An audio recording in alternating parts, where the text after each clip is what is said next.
Welcome back, guys, and today we're going to talk about masks and how to properly wear them. I've been going around the city a lot more and been noticing that we are not wearing them right or using them correctly. So today we're going to go over the reasons why we wear them, how should we wear them, and how should we take them off and on for infectious disease protocol, being that we're still in a pandemic. I hope we can all agree by at this point it is very important to wear a mask under certain circumstances. The reason why, it prevents the spread of droplet particles coming from your mouth, whether if it's through sneezing, whether if it's through coughing, or even talking.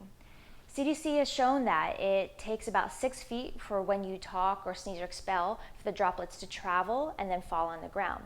Hence why we have that 6 feet rule, right? But let's talk about when you're wearing the masks of what actually happens. So if you are speaking, what you're speaking into is this cotton mask. Those particles are more or less staying in this area. Yes, if it's not an N95 respirator, or if you haven't been fit tested with the N95, the particles actually do come out from under the mask and can spread, but it decreases that chance dramatically.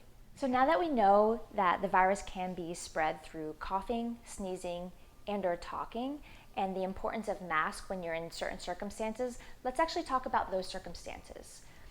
Keeping it simple, if you are in a closed room where there's not much ventilation and you're with people, you should be wearing a mask. If you are outdoors in close proximity within 6 feet of people, you should be wearing a mask. However, if you are exercising, let's say, and you're just passing people, but majority of the time you're properly 6 feet distance and or more away, all you need to do is just shut your mouth, don't sneeze, don't cough on them, pass your distance with them, and then you're good to go. Simple as that. Again, not spreading the infection is not coughing, sneezing, or talking to someone within 6 feet of that. Otherwise, you're pretty much safe.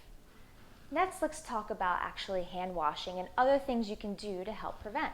How do we properly wear these masks? There's a couple different masks out there. You have your N95, which I won't even call this an N95 because I haven't been fit tested for it, which is a special test that you do when you're a healthcare worker to make sure that you can't even get airborne droplets in. You have your surgical mask, standard surgical mask, which is probably common, and then also most commonly a cloth mask. Okay, doesn't matter which one you use. Let's say the surgical. So actually wearing the mask, how should we wear it? Usually masks have some type of little bar bend here that you can mold around your nose. So you want that obviously around your nose. You place it behind your ears and you cover your whole nose and your mouth, because again, the droplets can go through sneezing, through your nose, and through your mouth, okay? So what we don't want to see is this, right? Because if I sneeze, droplets are coming out. What I don't want to see is this, because again, this is pretty much not even wearing a mask, right? Or I don't want to see here, hey, what's up? How are you doing? And then covering it, because that's defeating the whole purpose of a mask. If you're talking, if you're coughing or sneezing, if you don't have that barrier to cover from those droplets coming out, it's defeating the purpose. So please understand the reason why we have the masks. And if you're not using them, might as well just not even wear them, which is not what we recommend from the healthcare perspective in CDC. All right? Next, we're going to talk about how do you take the mask on and take the mask off. So now I'm going to take you into my world.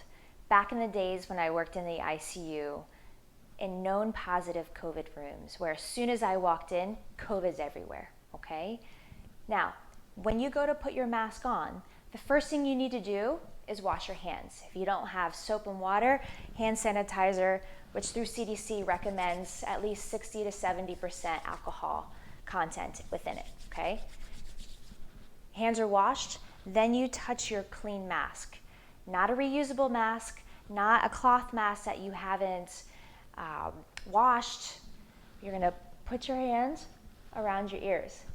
But what did I just do? I basically just touched my face, okay? So then you have to wash your hands again. You're going about, you're doing your thing, blah, blah, blah, great. What don't you do?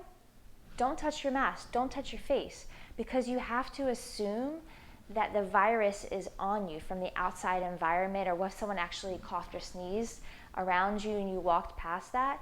So when we talk about, putting the mask down to talk or touching it, you just infected your hands again. So what do you have to do? Again, wash your hands before you even take that mask off. And then you take that mask off, you throw it away, and or you throw it in the laundry to clean it, okay? This goes into the most important thing, what I keep repeating over and over again, is washing your hands. That is the best thing you can do, is continue to wash your hands as soon as you touch any type of surfaces, touch your face. Because again, it could be on you, you don't know, and to be safer than sorry, continue to wash your hands. So let's get into the fun part. Let's look over some masks that I've seen in my traveling of how people are improperly wearing them.